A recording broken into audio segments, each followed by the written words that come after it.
You're listening to the Armchair GM Sports Network.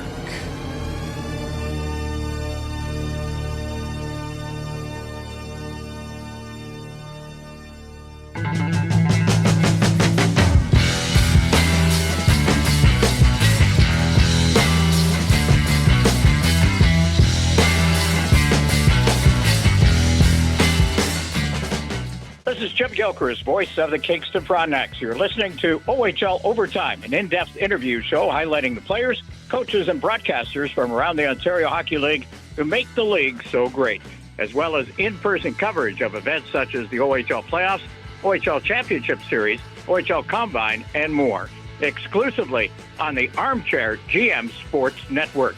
Here's your program host, Brandon Caputo.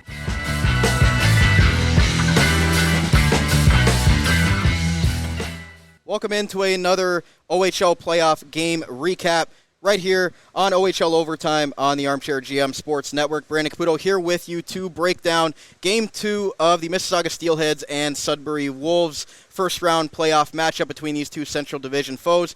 As always, OHL Overtime is brought to you by Wild Bill's Auto Repair, helping customers stay safe and confident on the road since 2012 in honor of the late William Robert Hunter. I'm pleased to be joined today by two co-hosts that are going to break down this game with me tonight, and that would be the fill-in, radio broadcasters for the Sudbury Radio on CKLU 96.7, and as well the full-time TV broadcasters for the Guelph Storm Rogers TV. That would be Ryan Drury and Mark Pare. Gentlemen, thank you so much for joining me today. I know you're very invested in the Guelph Storm game against the Sioux Greyhounds at the moment, the time of recording this, so really appreciate it, you coming on today. Ryan, maybe you can go ahead first. I know you got a special podcast you do with the Guelph Storm if you want to go ahead and plug that. Yeah, I do a podcast with the team. It's just called Eye of the Storm, a Guelph Storm podcast. You can search that on YouTube and all your favorite podcast apps. And there's nothing fancy about it. I sit down with players from the team and the coaching staff. Sometimes have a good chat with George Burnett on there too, the general manager. And it's a fun show to just kind of let the fans get to know the players a little bit better on, a more personal level. We like to, talk about their equipment, what kind of stuff they like to use, if they're, superstitious, their musical taste, just stuff like that, kind of defines them a little bit away from the rink. Obviously we talk a lot of hockey as well, but, just trying to kind of get to know the guys a little bit better for the fans. That's who it's really for. Great stuff. And Mark, I know you've called the first two games here for the Sudbury Radio.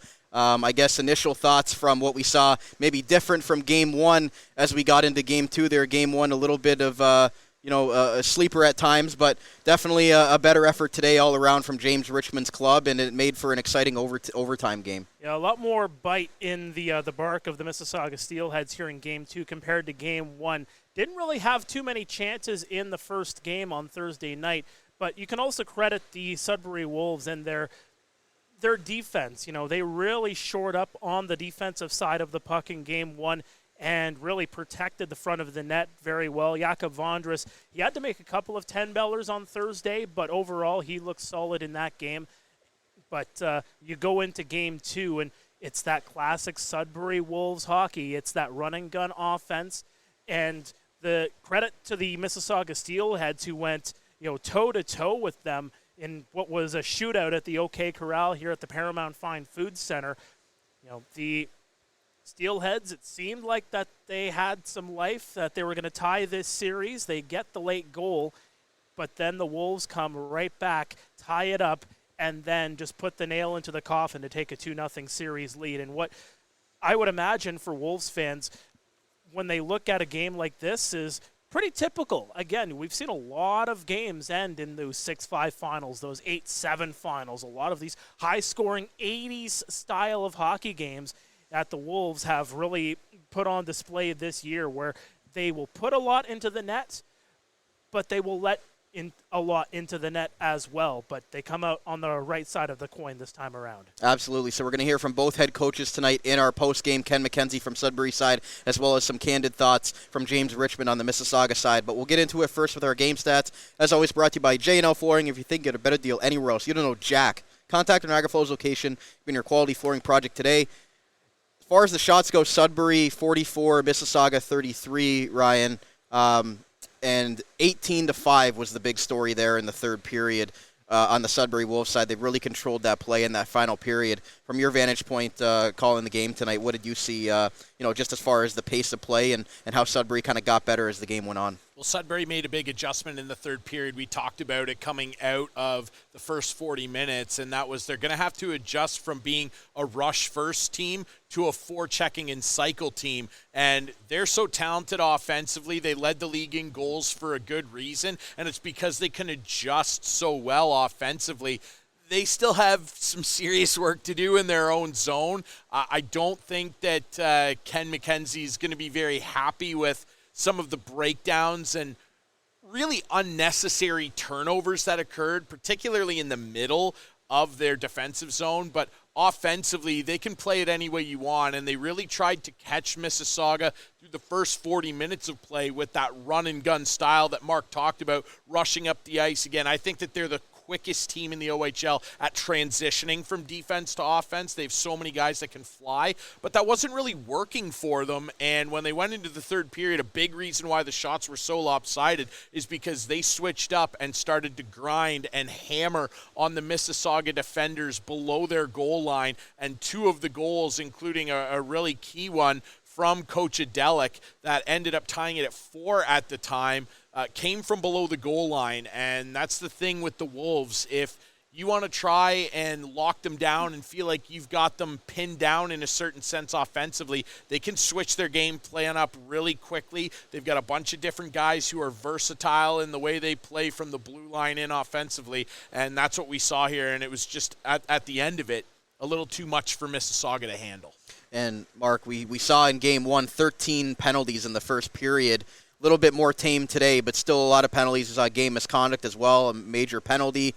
As far as the power play, they were both 1 of 4 tonight, but was there one man advantage that kind of stuck out to you between Sudbury and Mississauga? I would say it's that 5-minute major for the Wolves at the tail end of the first period going into the second. I really feel like that not actually capitalizing on that 5-minute major really swung the momentum the other way to the Steelheads and really gave them a little bit of life, being up 3-1. I feel like Sudbury really needed to capitalize on that momentum where they have a guy in the box for 5 minutes. They're down to 11 forwards. You got to start putting the puck into the back of the net when you're given those opportunities. But luckily for the Wolves, they have so much depth and they have this ability to just turn something from nothing and put the puck into the back of the net at key times of this hockey game. But I feel like that was the special teams that really swung things one way or the other. Otherwise, both teams trading off power play goals. That was the one that really stuck out to me, was that 5-minute major where Sudbury was unable to put the puck into the back of the net. And something else that maybe might have swung the momentum, Ryan, was we saw a goalie change about midway through the game there. Ryerson Leanders, the starter for the Mississauga Steelheads, went out. Nobody had really known what happened. It was during a TV timeout, and all of a sudden, Jack Ivankovic is getting ready to suit up and getting in the game there. Rookie goaltender, 16-year-old rookie. He's played very well when he's been called upon, but this has got to be the biggest moment in his career, coming in a Game 2 playoff game with your team already down 1-0 in the series. Not an easy spot for him to come into, and the Wolves, pun intended, were feeding on that kind of, I guess, playoff nerves from that Jack Ivankovic going in the net. Yeah, and you know what? I said toward the end of the third where there was a mad scramble a couple times in front of his net where he ended up losing his goalie stick, and he made 3 or 4 really key saves with wild traffic in front. His team was collapsing all around him, and he held his ground. And I actually said to Mark on the broadcast, I thought it was a heroic effort by Ivankovic to have to be, as you said, a rookie goaltender thrown into the heat of playoff battle in a game that really felt like a must-win for Mississauga, and I know he'll be disappointed with the end result, but I don't feel like Jack Ivankovic should hang his head. I felt like he went in there in extremely tough circumstances and showed his character and his ability to battle through tough circumstances, and as a 16-year-old goaltender who's got a really bright future ahead of him and is probably going to be a big part of the spine of this team going forward over the next few years, if I'm the management team and James Richmond and the staff of the Steelheads, I'm extremely impressed with what he did for this club today. 16 and 17-year-old goaltenders that have carried the load for the Steelheads team, and I think James Richmond would feel very confident in putting his rookie goaltender in a situation like that, even though it is a very tough spot to go into. As we've seen, if a goalie gets hurt mid-game, it's hard for them to kind of adjust and get warmed up in that sense. But we'll move on to our scoring summary tonight, brought to you by the Niagara Employment Help Center, helping people find work in Niagara since 1983. Check out their up-to-date job board at ehc.on.ca to find your next work opportunity today. Mark, something the Steelheads didn't do last game was get on the board, and they got on the board early. 2:22 into the game, Angus MacDonnell goes to the net with his stick down and is able to kind of redirect that Luke Misa net front play there. And they finally get one past Jakub Vondras, and I think that was big for their confidence to know that, this is a guy coming off a shutout in the last game. Weren't able to solve him, weren't really able to get any quality chances on him because of the way Sudbury was defending, and they broke through right away, and I think that was big for what was to come in the momentum of the game. Yeah, and you go back to game one, and you think about Landon McCallum scoring less than 2 minutes into the opening game of the series. That really put Sudbury on the right foot forward in game one, en route to that 3-0 win. Of course, it was 2-0 after the first. Dalibor Dvorsky scores the empty netter at the end of the contest, and Mississauga comes into this game thinking, hey, we need to start this game right. We need to get it done immediately. And sure enough, Angus MacDonnell sets the tone early on. And 2 minutes, 22 seconds in, that's what you want to see as a response if you're a Mississauga Steelheads fan. Ryan, Sudbury battled back there with the first goal from Coach Adelic. That was their power play marker. Really got them going. We're not going to go over every single goal there, but a couple more goals in the first period by Mark Boudreau, the former Sudbury Wolf, and he gave it to the bench as he went by. And then the power play marker from Chaz Sharp from the Steelheads, the captain on the power play. So team's kind of changing goals there, and we were 2-2 going into the first break. What did you see there as far as the back-and-forth play? Yeah, it was 3-1 because Mississauga got that late one from Chaz Sharp. And that, I felt, was a really key goal for them because after the first 20 minutes, after you really had what was described to us by a number of the media members and people that were here on Thursday, obviously I wasn't here, but I watched the game, a lot of people in that Mississauga camp said that was a very lackluster effort from their group, and they were really flat. They came out flat on home ice, not something you want to see to start off a playoff run. And it was the complete opposite this afternoon. And to go into the first break up 3-1 and exerting your offensive dominance on the best offensive team in the OHL, I thought that was so huge for Mississauga. And unfortunately, some of what made them successful in that first period started to slip away from their game. They were far less aggressive on the forecheck. They were having a lot of trouble after the first period establishing a consistent forecheck and laying the body down low to cause turnovers. They were doing a ton of damage in that first period from below the goal line, including the opening goal of the afternoon. That was a turnover below the goal line, and MacDonnell goes to the front of the net and pots it in. But after that opening 20, those things that were making them successful offensively, trying to stick with the Wolves, which is a hard thing to do, that started to slip from them a little bit, and you saw Sudbury start to exert how good they can play offensively.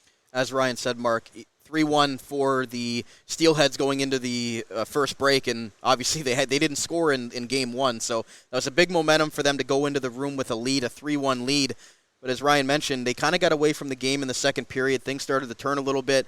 Leenders did get injured in that period, and that's where I think really the momentum changed, and the game plan, as we'll talk to Ken MacKenzie about in the postgame, really changed from that standpoint of trying to make sure that they threw as much on the rookie goaltender, Jack Ivankovic, as they possibly could, and they were able to kind of battle back with 3 of the next 4 goals there. You had Evan Conyon scoring. Luke Misa later in the period, actually less than a minute later, was able to get that back, but then David Goyette and Coach David Goyette with the other goal in the middle period there, and a lot of Wolves fans here, so it almost felt like somewhat of a half-home game for the Sudbury Wolves here, but can you speak to maybe the momentum changing in that second period when Leenders did go out, as Ryan was alluding to? Well, it's never easy if you're, especially a rookie netminder, coming in cold in such a big game situation. And, if you're going to have anybody come in with the lack of experience that he has in the OHL playoffs, in fact, none whatsoever because he's a rookie,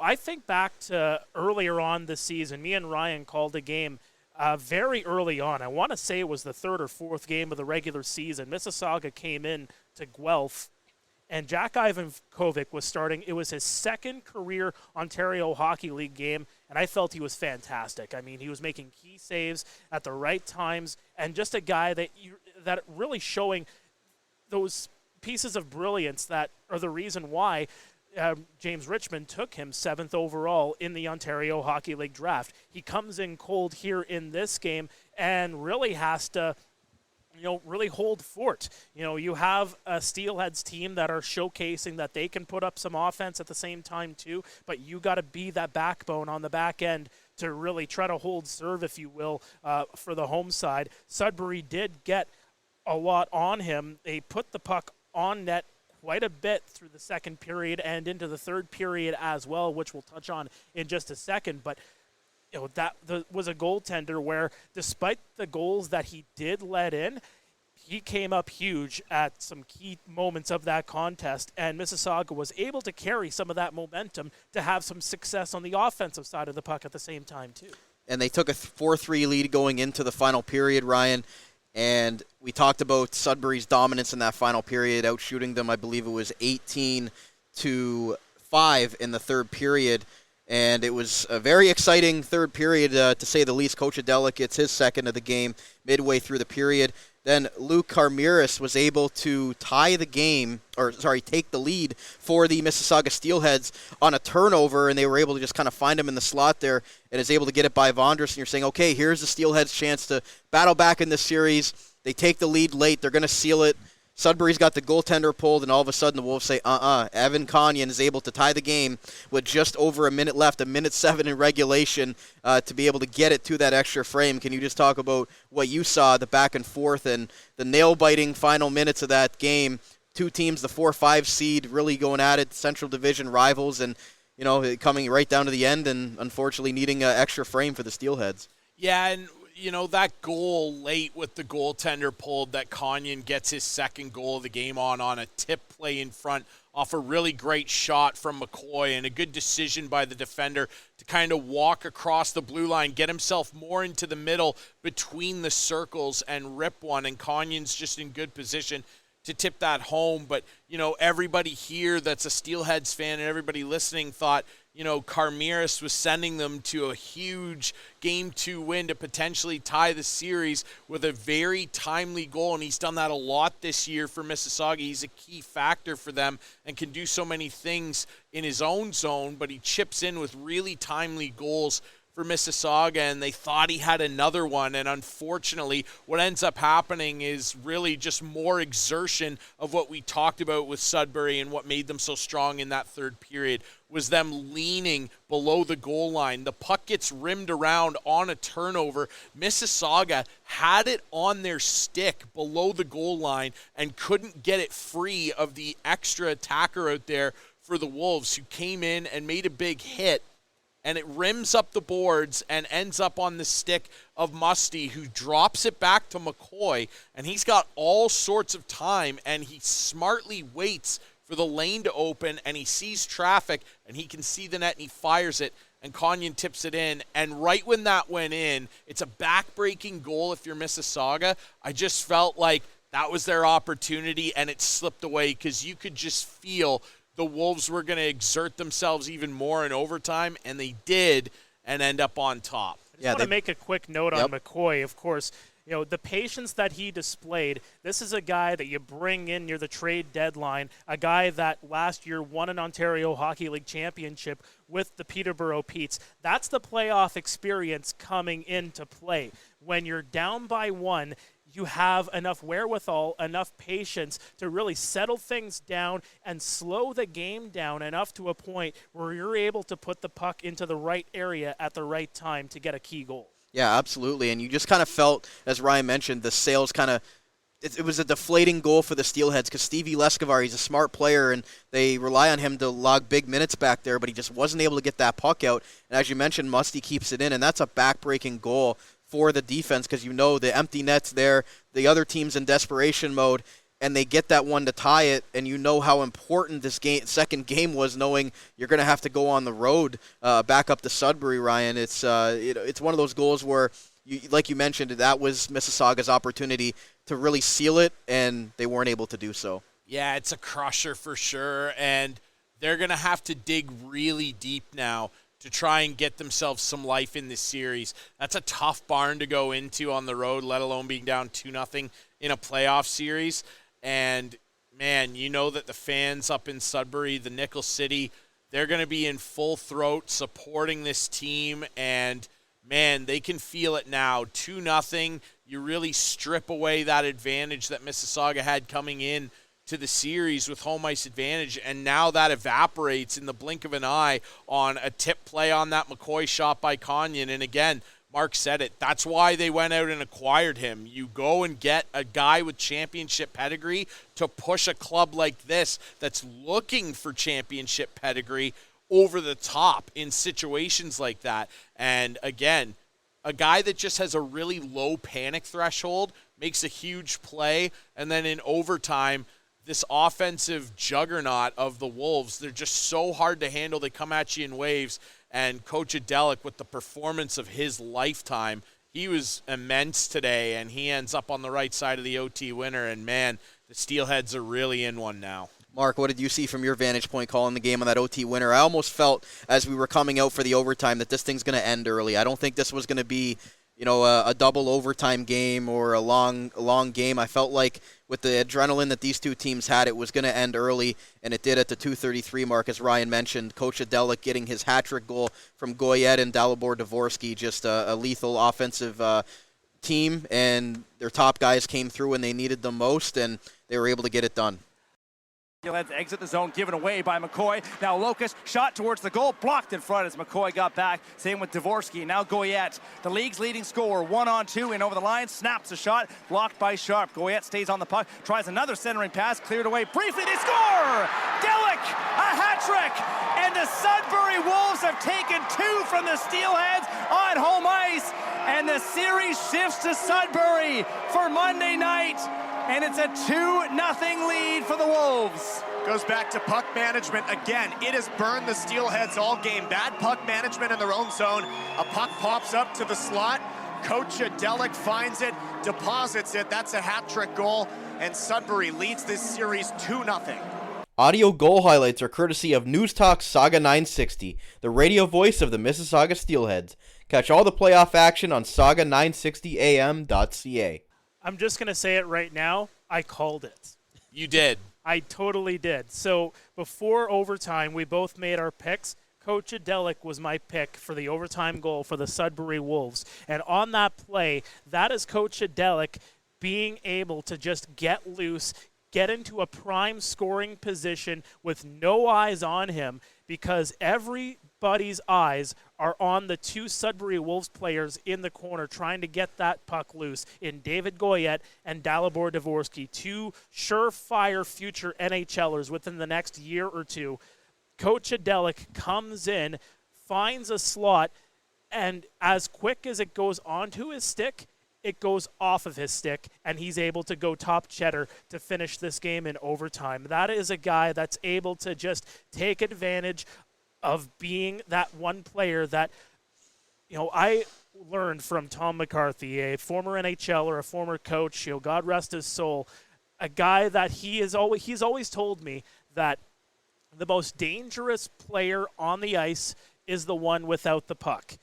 Coach Adelic was the one without the puck. He got himself into the right area, saw a loose puck, and like a dog on a bone, was able to just finish this game, and with a lethal shot at that. Great analysis there from the guys who called the game on the Sudbury radio broadcast, and we're going to get more from our postgame with both head coaches after the break. So stay right here. We'll be right back on OHL Overtime, right here on the Armchair GM Sports Network, proudly brought to you by Wild Bill's Auto Repair, helping customers stay safe and confident on the road since 2012.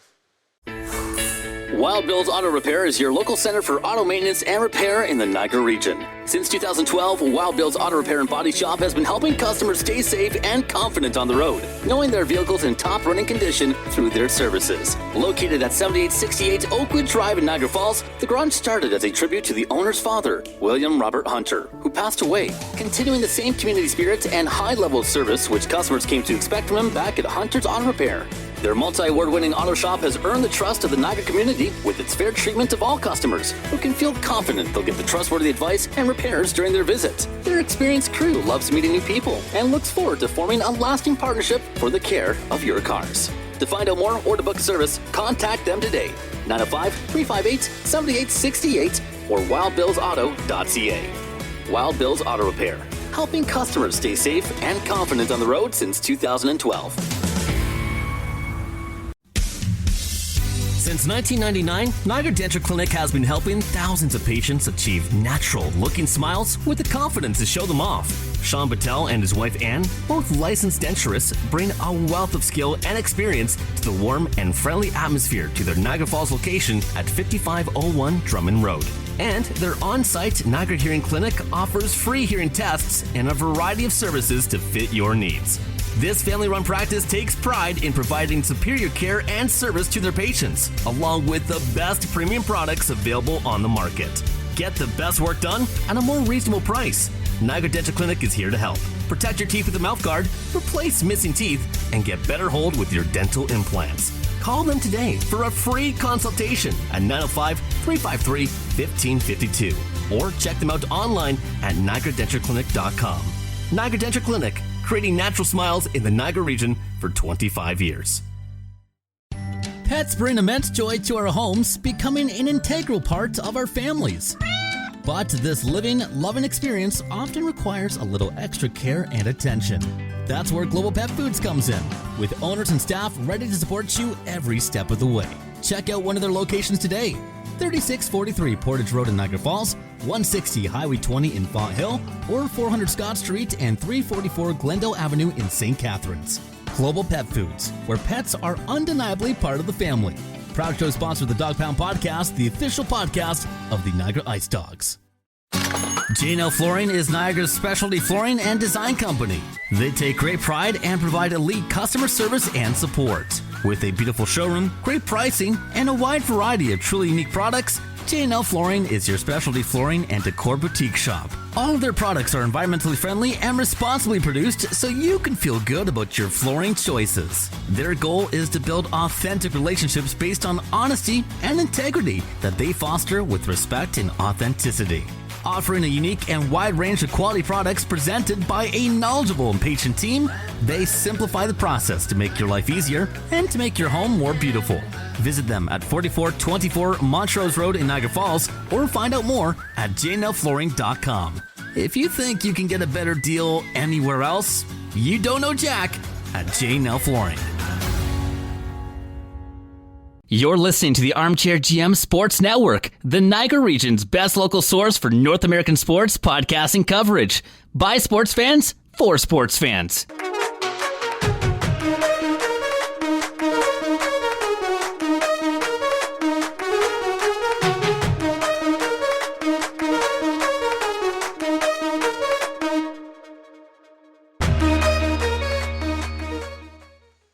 Welcome back to part two of today's OHL Overtime game recap of Game 2 of the Mississauga Steelheads versus Sudbury Wolves first-round playoff matchup. Brandon Caputo pleased to be joined by two guest co-hosts, Mark Pare and Ryan Drury from the Guelph Storm TV play-by-play voices on Rogers TV, as well as filling in for the Sudbury Radio CKLU on 96.7.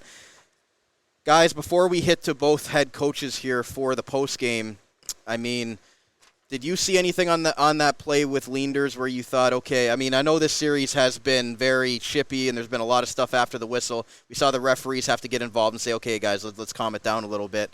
Did you see any sort of intention on when Leenders went out? It was kind of like a play that really nobody saw, but James Richmond alluded to it here coming up on the postgame. Leenders going out, it was a momentum shift, but did you think that there was anything deliberate on that end from Sudbury?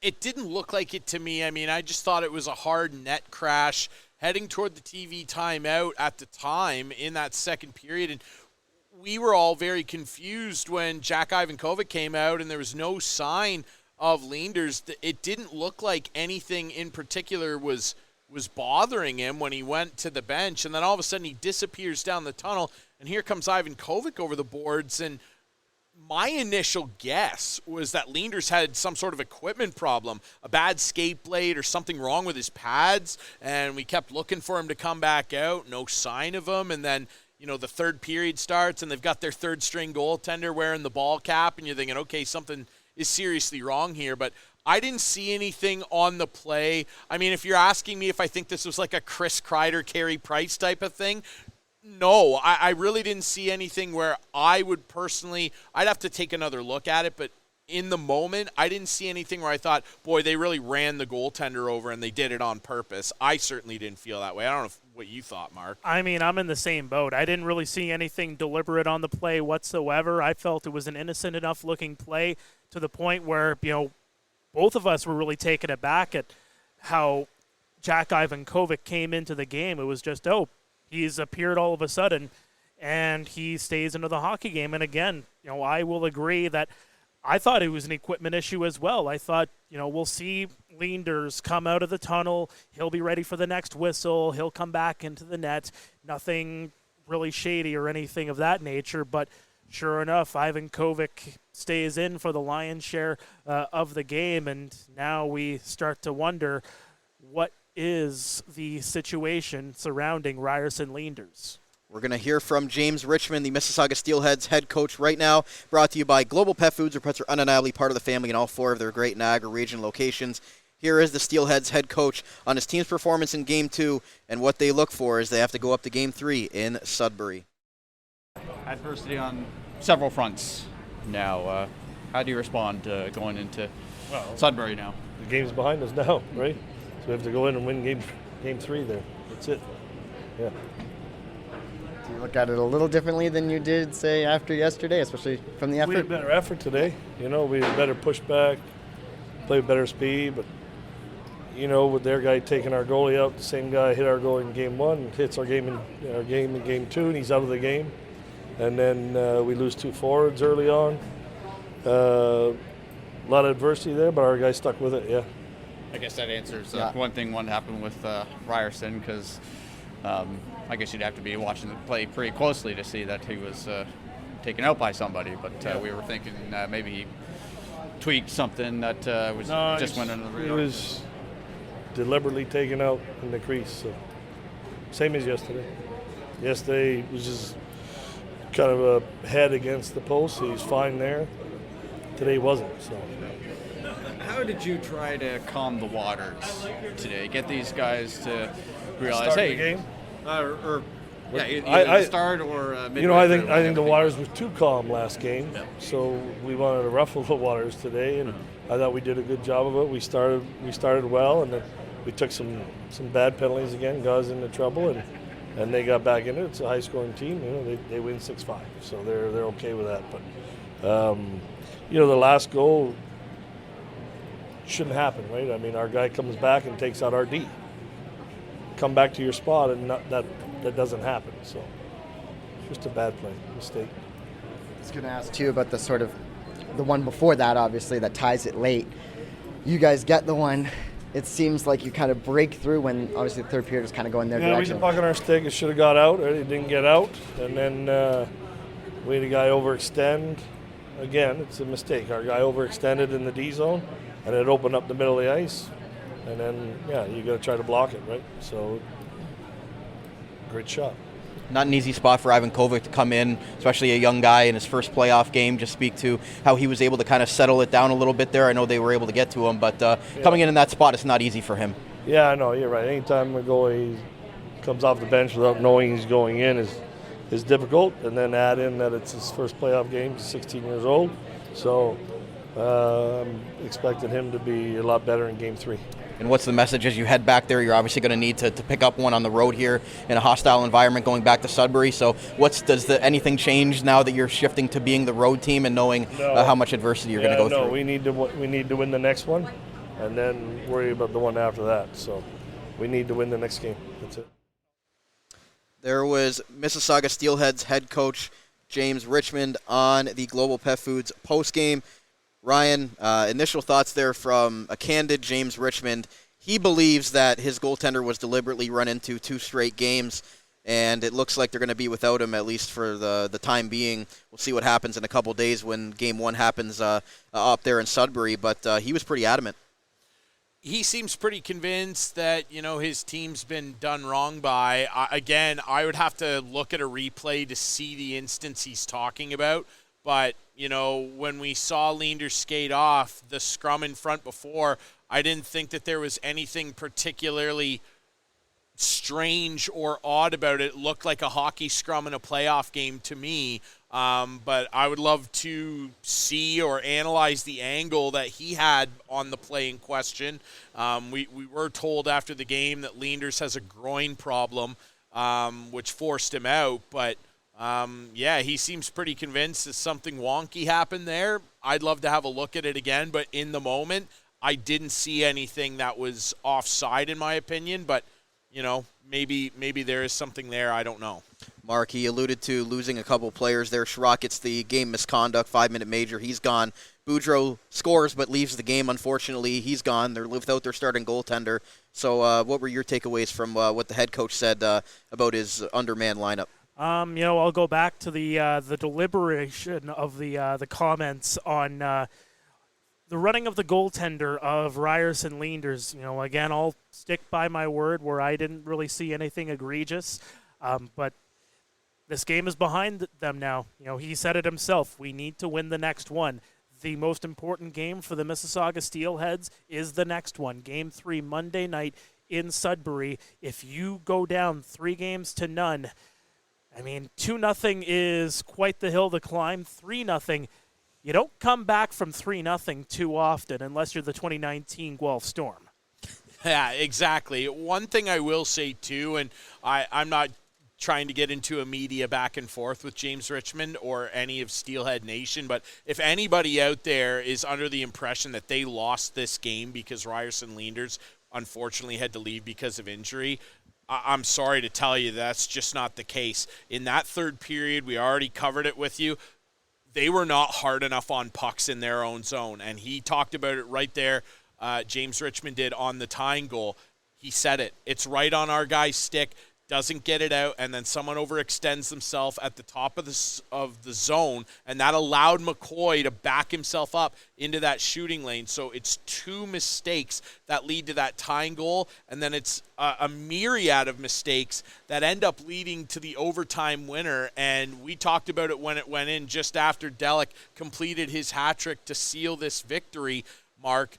That whole play in overtime happens because David Goyette stays hard on the puck. He comes in and tries a toe drag shot. It gets blocked, and instead of peeling off or letting the defender get there first, he goes right after it. And then that second Mississauga player, a forward, comes crashing in. I believe it was Dean Locus. He's the one that James Richmond mentioned was out of position and took their D out, quote unquote, and that allowed Goyette to leave it there for Dvorsky to grab the loose puck, sweep it up to Delic, and he's right there to just rip it home with all kinds of time. So if anybody is under the impression, well, the Steelheads lost because their goaltender got ran over and hurt, I'm sorry to tell you that's just not the case. Yeah, absolutely. And, we talked a little bit before the game about, key players needing to come in at key times and your leaders needing to be your leaders. And there was some talk on, Chaz Sharp needing to be the leader wearing the C for the Mississauga Steelheads. How about the leader wearing the C for the Sudbury Wolves? David Goyette, a Gordie Howe hat trick in this game, drops the gloves in what was a spirited tilt with Angus McDonnell. And you said it, just hungry for the puck in overtime, doing the right things. And Ron Francis has a good one in that Seattle Kraken prospect. He was able to open up a lot of ice, and his presence alone, along with Dalibor Dvorsky, took a lot of eyes away from Coach Adelic, who said, I can put the puck into the back of the net. I already did it twice. Let's do it one more time to finish things off. And Ryan, I forgot to mention, Goyette fought in this game. Him and McDonnell dropped the gloves early on. It was when Sudbury kind of needed a little bit of momentum. They came out a bit flat, and he was going to his bench, let's go. He was trying to fire his team up. They went to the room. He was still very vocal to his group as they went to the room, so you love to see that from David Goyette, the captain, not just the leading goal scorer in the Ontario Hockey League, but he also does the dirty work as well. Yeah, I mean, that's the thing that's going to help him become a good pro player, and something that's going to excite Ron Francis and the Seattle Kraken brass, like Mark pointed out there. It's his determination to do all the little things that don't show up on the score sheet. And he gets on the score sheet an awful lot. He got on the score sheet more than any other player in the league this year. I mean, he was not the leading point getter in this league by accident, but it's because of that effort, that second and third effort, where a play won't work for him on an initial attempt, like that overtime goal where he tries the shot, doesn't get through. He's always thinking, what's next? I mean, if he was a chess player, he'd be a move or two ahead of everybody because his hockey IQ, especially from the offensive blue line in, not that he's a bad defensive player because he's not, but his IQ offensively from the offensive blue line in is so high end that he's able to do things out there and create plays off of the wall, in the slot, in space, coming over the blue line. Any offensive situation you throw at David Goyette, he has a high processor where he's already thinking about, if this doesn't work, what's the next thing I'm going to try? And you saw it come to fruition in overtime there, and you saw it come to fruition in that first period where he drops the gloves. And again, it's probably not a trade-off that the Sudbury Wolves want to make on a lot of occasions, having your leading point getter drop the mitts like that, but he worked over Angus McDonnell, and you could really see that got the guys fired up. And I think it makes a huge difference when everybody else on the bench sees the captain sacrificing the body like that. Everybody on the bench goes, well, I better follow suit and do everything I can to make sure this team gets a win. Absolutely. So we'll continue on here with our Global Pet Foods post-game thoughts from the head coach. And this time we're going to go over to the Sudbury side and hear from the Wolves head coach, Ken MacKenzie, on his team's fight back and able to go up 2-0 in this series. Well, Coach, a little bit different than the way last game ended. It was a 2-0 win with the empty netter and a little bit of a quieter game tonight. A lot different, high scoring. Both teams, really put it out there. Mississauga took the lead late in that regulation, then you guys were able to tie it with the goaltender pulled, and then Delic scoring the OT winner for his hat trick. Just can you talk about the wave of emotion to this game from the guys on the bench? Well, again, it started off, a lot of penalties early on in the game. Not what we wanted to get into early on. But hey, the boys responded. We fell behind. We started chasing the game. We know we can score goals. But when you get into these playoff games and you're down by a goal, for them to come back and tie it up late with the goalie out and then score in overtime, good for them. They're an older group of kids. They got a lot of confidence in them, and they're excited about that win, and they should be. And it seemed like Mississauga had a little bit more jump in the first half of the game, maybe more than they did last game. They were obviously coming out with a lot of emotion and maybe playing with a little bit of more urgency than they did. How were you guys able to kind of settle it down there after the first period and realize, okay, this might be a little bit of a different game than we saw in game one? Well, we knew there'd be a big push from the start. I mean, that's a good hockey team. These guys are a very proud hockey team. They're a good hockey team. And we knew they were going to come out pushing hard. They didn't want to go down 2-0 in the series. And we just had to settle ourselves down. We're getting, I just thought our discipline early on in the game, got us in a little bit of trouble, but the boys settled down after that. They knew what we had to do, and they got the job done. And when the rookie goalie comes in there, they lose their starter. Does anything change from the mentality standpoint of, okay, let's put a lot of shots on him early because he's obviously, he's a little bit rusty. He hasn't been playing all game, and he goes in there. So you were able to get to him there in the third period. Just, did anything change on your standpoint from the strategy? It did, for sure. I mean, they got two really good goalies. They're two young goalies, maybe two of the best in the league. But like you said, he hasn't played a lot. He hasn't played a lot of games this year. We wanted to take advantage of that and totally reverse with the other guy. You want to make sure they were quality shots because they don't usually go in these ones here. We wanted to put pucks at the net. We wanted to try and, just get him before he warmed up, because if he warms up, he's a good goaltender too. So we did put a lot of pucks at the net, turn it up in the third period, and it paid off for us. How did you feel about your goaltender? He let in that early one, settled down a little bit of back and forth game, the shutout last game, but how would you assess how he kind of settled things down there and was able to pull through in the end, through maybe some shaky points? It's tough when a goaltender, you're coming off a shutout, and you think, hoping for the same the next night and everything, then they score early on you. And I could see the confidence a little bit, but at the end of the day, he found a way to win, and that's all that counts. And when you talk to goalies, it's not always about save percentage or goals against, it's getting the win, and he got us the big win tonight. And lastly, Coach Adelik getting the hat trick, to speak to what he's brought to your group this year. Maybe he gets lost in the shuffle a little bit with some of your top-end drafted NHL players, but coming through in the clutch and putting together a great playoff performance. Can you just talk about him capping off there with the hat trick and the OT winner? It's no surprise. He's a high-end player. Unfortunately for Coach, he's had injury problems, so he's been in and out of the lineup. He's never had a real string of games that he could put together to heat up like the other guys have had that opportunity, but he's right up with those guys. He's a gamer. There's nothing he doesn't do well, and I was real happy for him tonight. Thanks, Coach. Good luck in Game 3. Thank you very much. There was Sudbury Wolves head coach Ken MacKenzie on the Global Pet Foods postgame. Mark, quick thoughts there, takeaways from what the Wolves head coach had to say about his team battling back and now earning a 2-0 series lead going back home. It's the depth that really comes out to play for the Sudbury Wolves, and he touched on Coach Adelik and just the adversity that he's had to face, the injury troubles, and having to bounce back into the lineup the way he has been, and the way he's been able to just fly under the radar with some of these sharpshooters for the Sudbury Wolves. You talk about the deadly trio that they have. Coach Adelik right behind him. He has just been putting it on year in and year out. And when he is in the lineup, he is an absolute force and can line up with the top six. And the guys that he plays around make him just so much better. And that's exactly what happened here this afternoon. Just the way that he is able to move around the ice.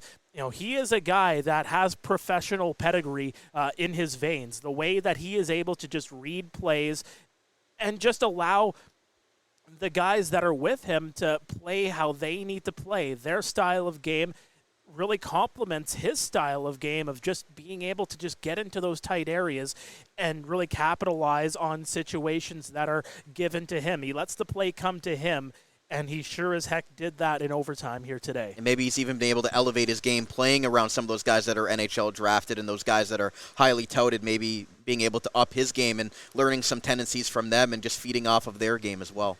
Coach Adelik, Evan Conyon can be in the same boat as Coach Adelik. The two of them, the way that they have been able to gel so well with this top six group. You think about Musty, you think about Goyette, you think about Dalibor Dvorsky, and the way the special teams really stepped up when Dalibor Dvorsky came from overseas.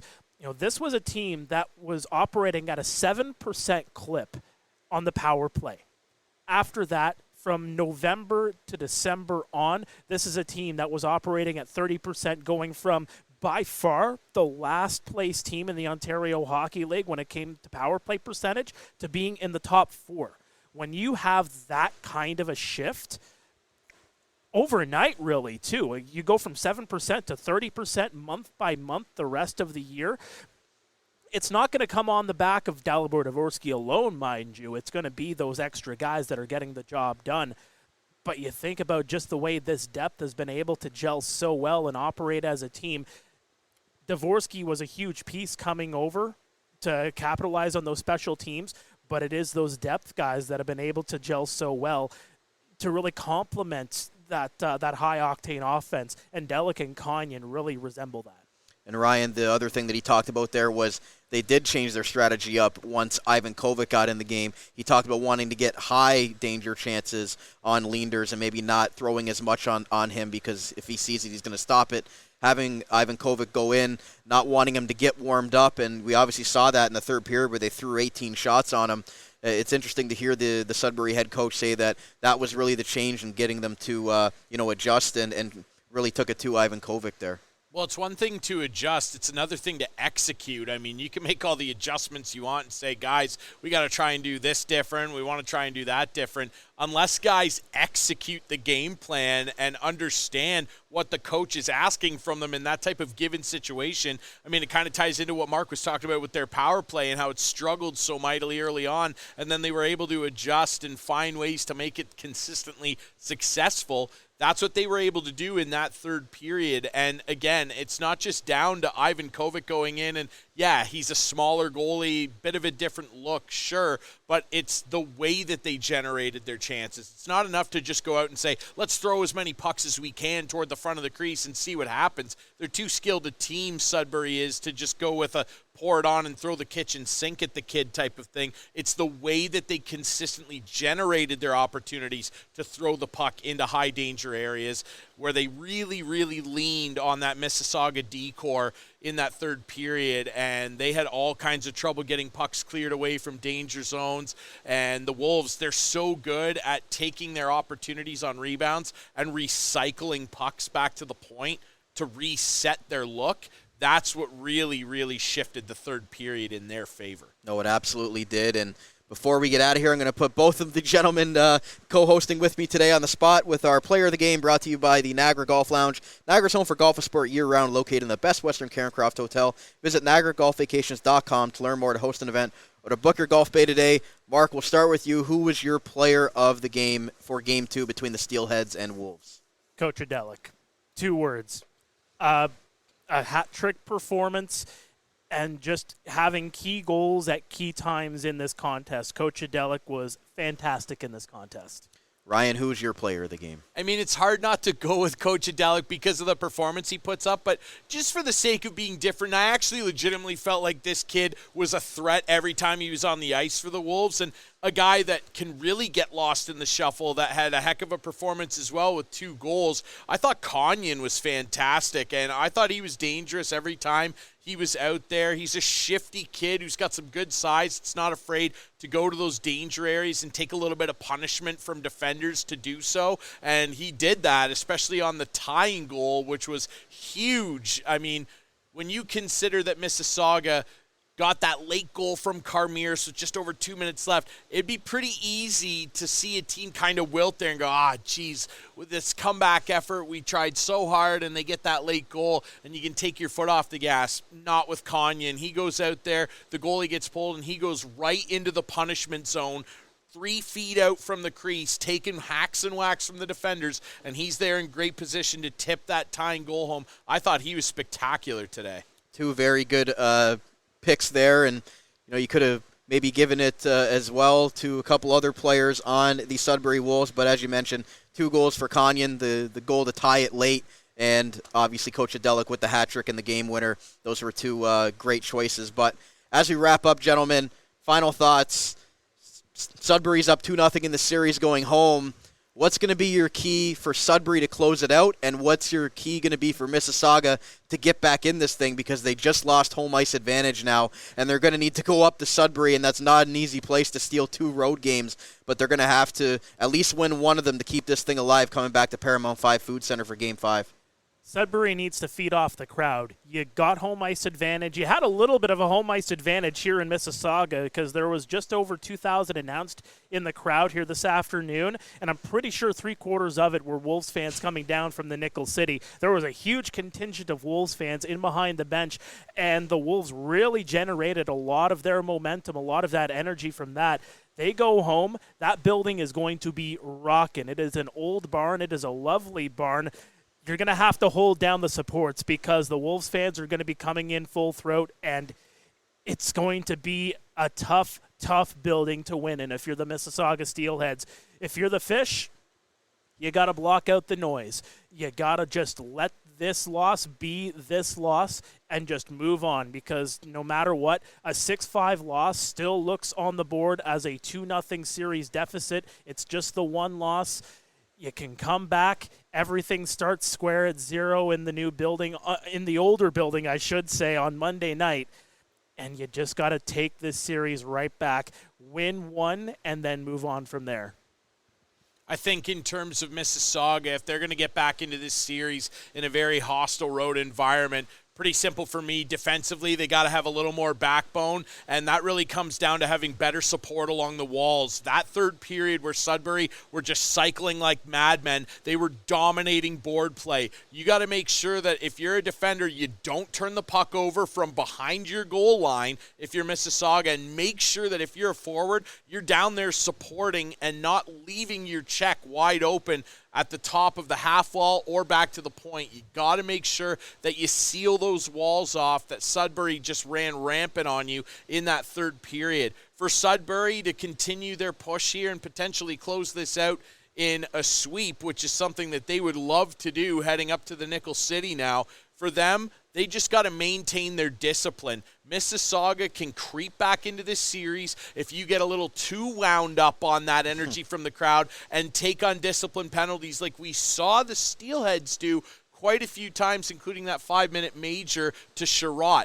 They got to maintain their discipline because you don't want to head home up 2-0, get all amped up, do something dumb, and give a game away and get them back into this series. Absolutely. So very good stuff here from the two gentlemen who called the game for the Sudbury radio broadcast on CKLU 96.7, Ryan Drury and Mark Pare. Also, the staples for the TV broadcast of the Guelph Storm on Rogers TV. Gentlemen, thank you so much for taking the time to stay afterward and give us a great post-game show here for Game 2. Yeah, you bet, man. Thanks a lot for having us. It was a pleasure.